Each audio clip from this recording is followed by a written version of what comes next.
ನಮಸ್ಕಾರ ಎಲ್ಲರಿಗೂ, welcome back to my recipe channel. ಇವತ್ತೊಂದು ಪಕ್ಕ ಮ್ಯಾಂಗ್ಳೂರಿಯನ್ ಡಿಶ್ ಮಾಡ್ತಿದ್ದೇನೆ ಆಯ್ತಾ. ಮಟನ್ ಸುಕ್ಕ ರೆಸಿಪಿ ತುಂಬಾನೇ ಸಿಂಪಲ್ ಹಾಗೂ ಟೇಸ್ಟಿ ಬರುವಾಗೆ ಹೇಳಿಕೊಡ್ತೇನೆ. ಸ್ಟಾರ್ಟ್ ಮಾಡುವಲ್ಲ ರೆಸಿಪಿ. ಫಸ್ಟಿಗೆ ಮಟನ್ ಬೇಯಿಸಲಿಕ್ಕೆ ಇಡುವ, ಅದಕ್ಕೆ ಬೇಕಾಗುವ ಇಂಗ್ರೀಡಿಯೆಂಟ್ಸ್ ಹೇಳ್ತೇನೆ ಆಯ್ತಾ.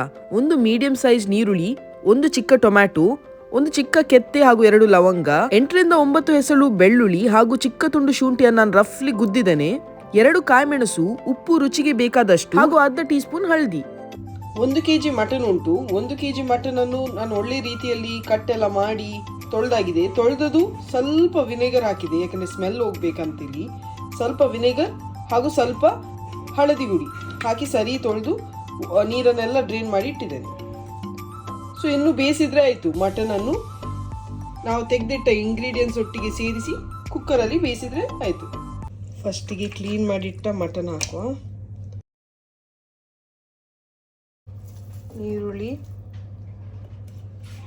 ಟೊಮ್ಯಾಟೊ ಹಾಕಿದ ನಂತರ ಒಳ್ಳೆ ರೀತಿಯಲ್ಲಿ ಕೈಯಲ್ಲಿ ಮಿಕ್ಸ್ ಮಾಡಿದರೆ ಒಳ್ಳೆ ಆಯಿತಾ.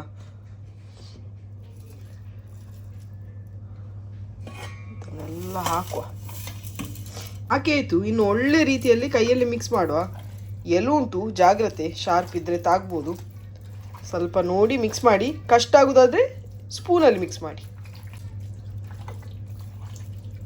ನೀವು ಎಲ್ಲೆಲ್ಲಿಂದ ಈ ವಿಡಿಯೋ ನೋಡ್ತಿದ್ದೀರಿ ಕಮೆಂಟ್ ಮೂಲಕ ಹೇಳಿಕಂತ ಮರಿಬೇಡಿ. ಎಲ್ಲರ ಕಮೆಂಟನ್ನು ಓದಿ ನಾನು ರಿಪ್ಲೈ ಮಾಡ್ತೇನೆ. ಓಕೆ, ಒಳ್ಳೆ ರೀತಿಯಲ್ಲಿ ಮಿಕ್ಸ್ ಆಯಿತು. ಇನ್ನು ಕುಕ್ಕರ್ ಬಂದ್ ಮಾಡಿ. ಇದು ಟೆಂಡರ್ ಮೀಟ್, ಅದರಿಂದಾಗಿ ನಾನು 3 ವಿಸಿಲ್ ಬೇಯಿಸ್ತೇನೆ. ಮೀಡಿಯಂ ಫ್ಲೇಮಲ್ಲಿ 3 ವಿಸಿಲ್. ಸುಕ್ಕ ಮಸಾಲಾಗೆ ಎಂತೆಲ್ಲ ಇಂಗ್ರೀಡಿಯೆಂಟ್ಸ್ ಬೇಕು ಹೇಳ್ತೇನೆ.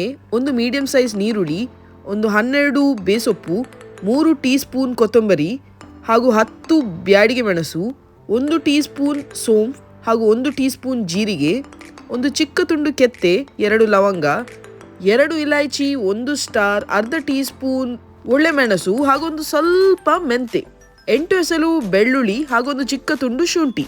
ಇಷ್ಟೆಲ್ಲ ಐಟಮ್ಸ್ ಅನ್ನು ಒಳ್ಳೆ ರೀತಿಯಲ್ಲಿ ರೋಸ್ಟ್ ಮಾಡಿ ಗ್ರೈಂಡ್ ಮಾಡ್ಲಿಕ್ಕೆ ಆಯ್ತಾ. ಎಲ್ಲ ಇಂಗ್ರೀಡಿಯೆಂಟ್ಸ್ ಹೀಗೆ ರೆಡಿ ಮಾಡಿ ಇಟ್ಟರೆ ನಿಮಗೆ ಅಡಿಗೆ ಮಾಡಲಿಕ್ಕೆ ತುಂಬಾನೇ ಸುಲಭ ಆಗ್ತದೆ.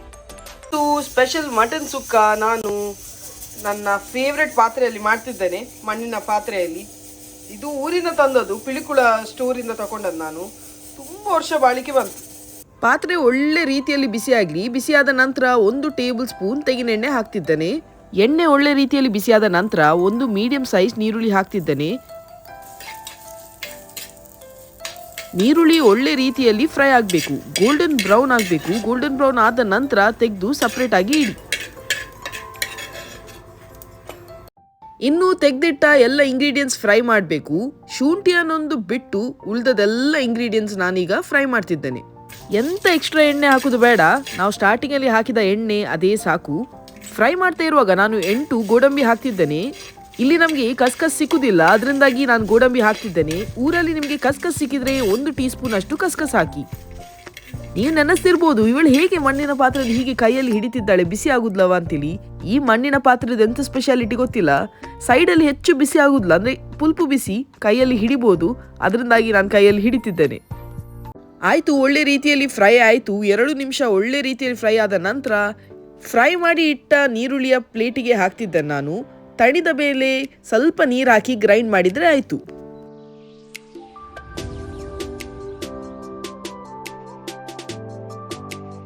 ಅದೇ ಪಾತ್ರೆಗೆ ನಾನು 1.5 ಕಪ್ ಆಗುವಷ್ಟು ತುರಿದ ತೆಂಗಿನಕಾಯಿ ಹಾಕ್ತಿದ್ದೇನೆ. ಡ್ರೈ ರೋಸ್ಟ್ ಮಾಡ್ಲಿಕ್ಕೆ ಆಯ್ತಾ, ಎಣ್ಣೆ ಹಾಕುವ ಅವಶ್ಯಕತೆ ಇಲ್ಲ, ಡ್ರೈ ರೋಸ್ಟ್ ಮಾಡಿದರೆ ಆಯಿತು.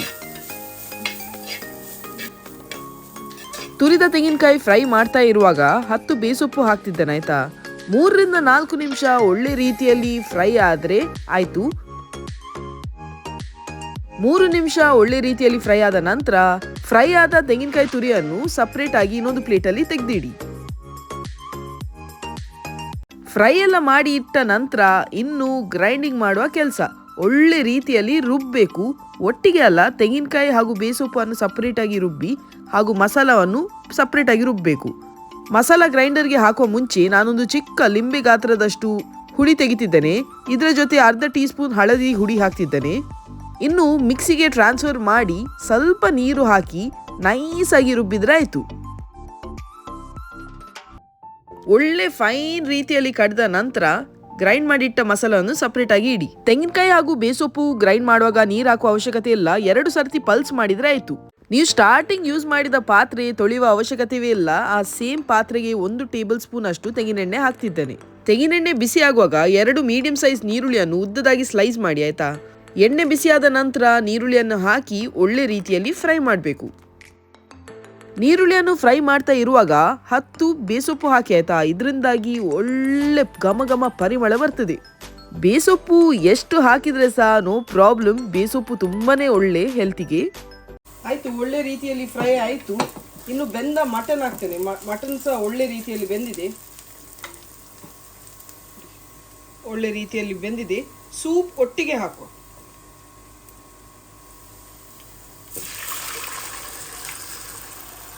ಇಂಥ ವೇಸ್ಟ್ ಮಾಡೋದು ಬೇಡ, ಮಸಾಲೆ ಎಲ್ಲ ಉಂಟಲ್ಲ, ಸೊ ಸರಿ ಪಾತ್ರೆಯನ್ನು ಸೀಂಟಿ ಹಾಕುವ. ಒಳ್ಳೆ ರೀತಿಯಲ್ಲಿ ಮಿಕ್ಸ್ ಮಾಡಬೇಕು.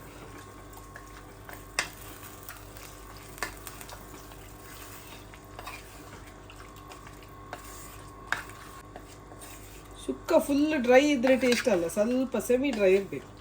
ಅದರ ಸೂಪ್ ಜೊತೆ ಇದ್ರೆ ಒಳ್ಳೆ ಟೇಸ್ಟ್ ಆಗ್ತದೆ. ಕುದಿ ಬಂತು, ಇನ್ನು ನಾವು ಗ್ರೈಂಡ್ ಮಾಡಿಟ್ಟ ಮಸಾಲವನ್ನು ಹಾಕುವ.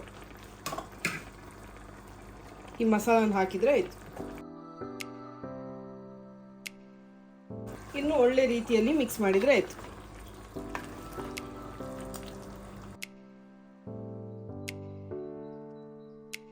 ನಾನು ಸ್ವಲ್ಪ ಉಪ್ಪು ಹಾಕ್ತಿದ್ದೇನೆ. ಒಳ್ಳೆ ರೀತಿಯಲ್ಲಿ ಮಿಕ್ಸ್ ಮಾಡಿ ಇನ್ನೊಂದು 5 ರಿಂದ 7 ನಿಮಿಷ ಒಳ್ಳೆ ರೀತಿಯಲ್ಲಿ ಬೇಯಿಕೆ ಇಡುವ. ಉಪ್ಪು ಜಾಸ್ತಿ ಆದ್ರೆ ಸಹ ಚಿಂತಿಲ್ಲ, ಸ್ವಲ್ಪ ಜಾಸ್ತಿ ಆದ್ರೆ ಚಿಂತಿಲ್ಲ, ಯಾಕಂದ್ರೆ ತೆಂಗಿನಕಾಯಿ ಹಾಕ್ತೇವಲ್ಲ, ಆಗ ಸರಿ ಆಗ್ತದೆ. ಮುಚ್ಚಳ ಹಾಕಿ ಬೇಯಿಕೆ ಬಿಡುವ. ಓಪನ್ ಮಾಡಿ ನೋಡುವ. ಆಹಾ, ಘಮ ಘಮ ಪರಿಮಳ. ಇನ್ನು ಲಾಸ್ಟ್ ಸ್ಟೆಪ್ ತೆಂಗಿನಕಾಯಿ ಹಾಕಲಿಕ್ಕೆ ಅಷ್ಟೇ. ತೆಂಗಿನಕಾಯಿ ಹಾಕಿ ಲಾಸ್ಟಿಗೆ ಕೊತ್ತಂಬರಿ ಸೊಪ್ಪು ಹಾಕಿದರೆ ಬೆಚ್ಚ ಬೆಚ್ಚ ಮಟನ್ ಸುಕ್ಕ ರೆಡಿ. ನಾವು ಫ್ರೈ ಮಾಡಿ ಹಾಗೂ ಸ್ವಲ್ಪನೇ ಪಲ್ಸ್ ಮಾಡಿಟ್ಟ ತೆಂಗಿನಕಾಯನ್ನು ಹಾಕಿದರೆ ಆಯಿತು. ನೋಡಿ, ಹೀಗೆ ಡ್ರೈ ಗ್ರೈಂಡ್ ಮಾಡಿದ್ದು ನಾನು, ಇದಕ್ಕೆ ನೀರು ಹಾಕಲಿಲ್ಲ ನಾನು.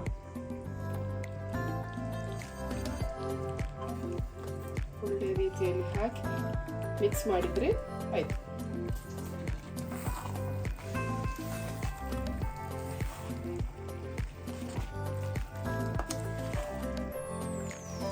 ಲಾಸ್ಟಿಗೆ ಕೊತ್ತಂಬರಿ ಸೊಪ್ಪು ಹಾಕಿದರೆ ಆಯಿತು. ಒಳ್ಳೆ ಫ್ಲೇವರ್ ಕೊಡ್ತದೆ ಕೊತ್ತಂಬರಿ ಸೊಪ್ಪು ಹಾಕಿದರೆ. ಸೂಪರ್ ಆದ ಪಕ್ಕ ಮ್ಯಾಂಗ್ಳೂರಿಯನ್ ಸ್ಟೈಲ್ ಮಟನ್ ಸುಕ್ಕ ರೆಡಿ. ಟ್ರೈ ಮಾಡ್ಲಿಕ್ಕಂತೂ ಮರಿಬೇಡಿ.